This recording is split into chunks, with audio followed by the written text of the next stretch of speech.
Donc, cette vidéo fait suite à la vidéo sur le PowerPoint, mais il s'agit du code en soi.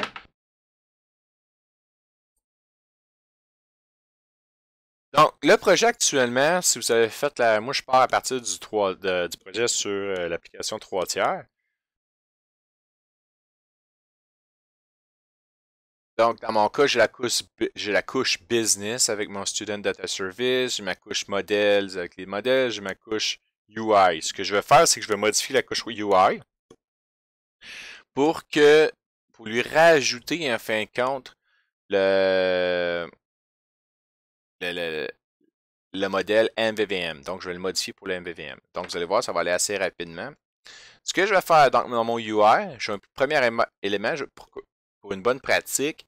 Ce que je vais faire, c'est que je vais euh, créer un dossier qui s'appelle View Models. New folder,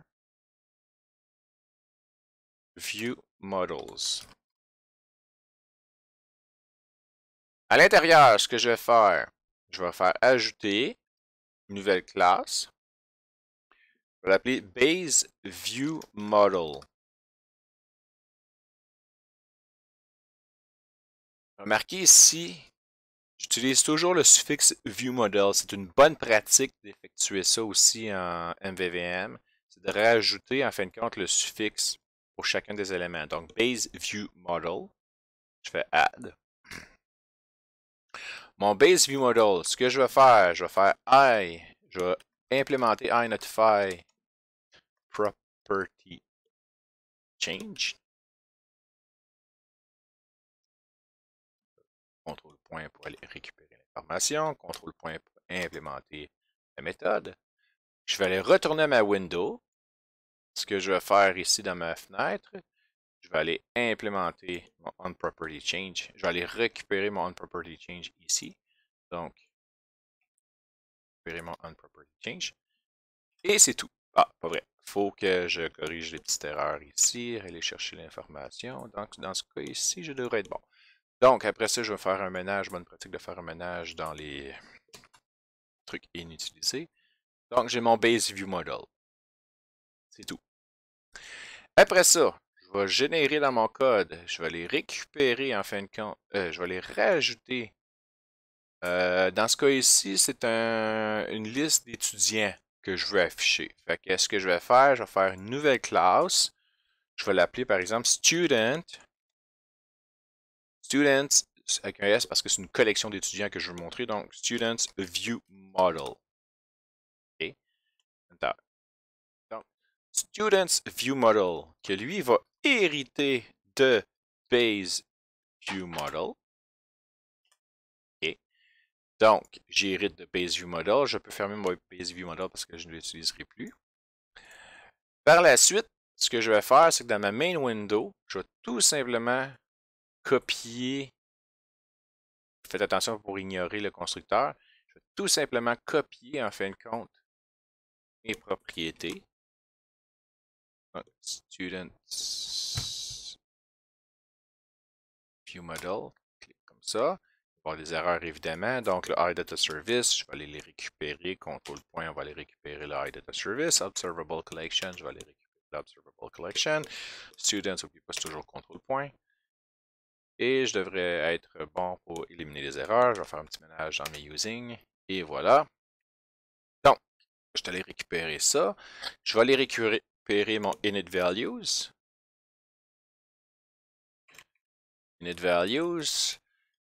Là, il manque mon constructeur pour mon Students View Model. Donc, c'est tab. Je vais aller chercher mon constructeur. Je vais faire init values pour initialiser mes valeurs.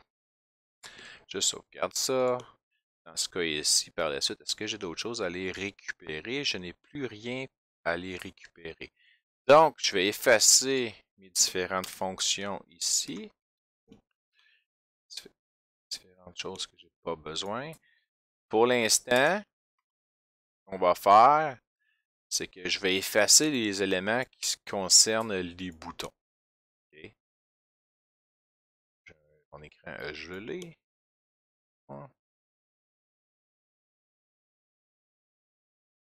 Gelé. Wow! un crash de Visual Studio. Donc, recover selected files. Je crois que je vais recover mes selected files.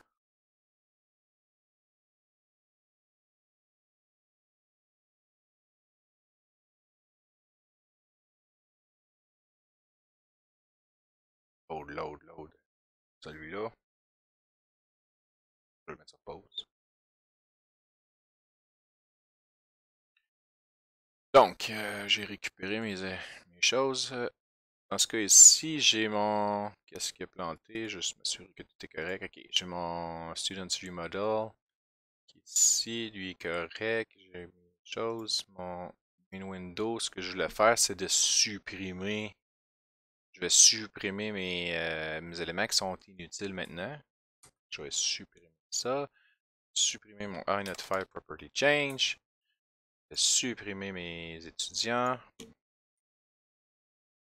Supprimer ça.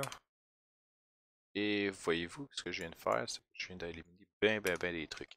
Là, inquiétez-vous pas pour les événements. Pour l'instant, je n'aurai pas de besoin. Donc, après ça, mon main window, ce que je vais faire, c'est que j'ai dit tantôt que je veux faire un constructeur dans lequel on injecte le view model. Fait que je vais mettre un students view model. VM. Dire qu'il y a une erreur. Use view model. Il va me dire une erreur peut-être parce que. Consistent accessibility. Ok, c'est parce que tout simplement mon view model il est pas public. Ma classe n'est pas publique. Il va me sortir une autre erreur de suite. Public, va dire mon base view model n'est pas public, sûrement. Ça, public. Oui. Donc, ok. Donc, ici, ce que je vais faire, c'est que data context égale VM. Simplement. VM pour view model, évidemment. Donc, par la suite, ce que je vais faire, c'est que je vais aller dans mon fichier XAML de mon main window.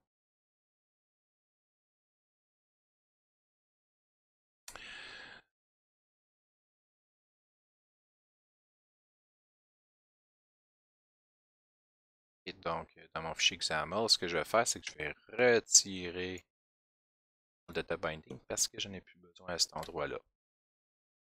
Donc, après ça, mon main view model, j'ai ça. Là, qu'est-ce qui me manque? Si je l'exécute, ça ne fonctionnera pas. Il va se planter. J'ai modifié mon app.xaml. OK. Dans mon app.xaml, je vais créer une fenêtre pour l'application. Donc, dans mon main window, par exemple, je vais faire mon constructeur.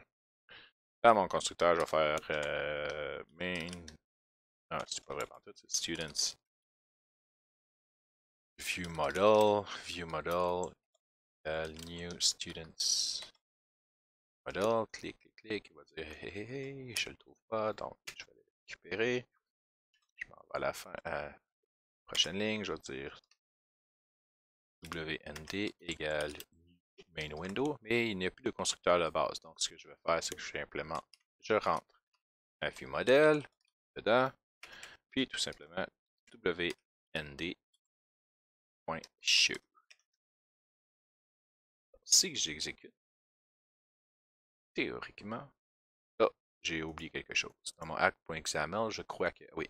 Dans mon app.xaml, mon startup URI, il faudrait que je le supprime parce que je n'ai plus besoin de lui indiquer quelle fenêtre que je vais utiliser.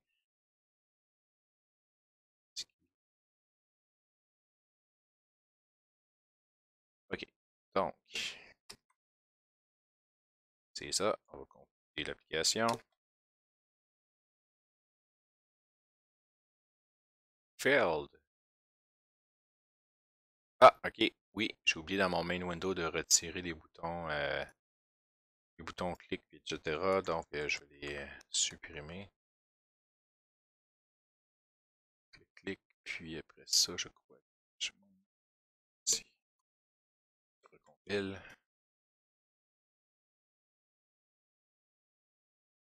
Succeeded. Donc, si je l'exécute,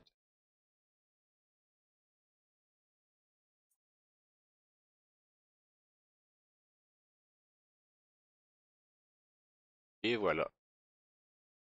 Voyez-vous, pas plus compliqué que ça. Donc, dans la prochaine section, on va voir ce que l'on a, les e-commandes, pour qu'on puisse avoir des événements, passer des commandes en fin de compte au MVVM. Donc, c'est tout pour cette portion-là, en espérant que vous puissiez bien réaliser l'exercice. Merci.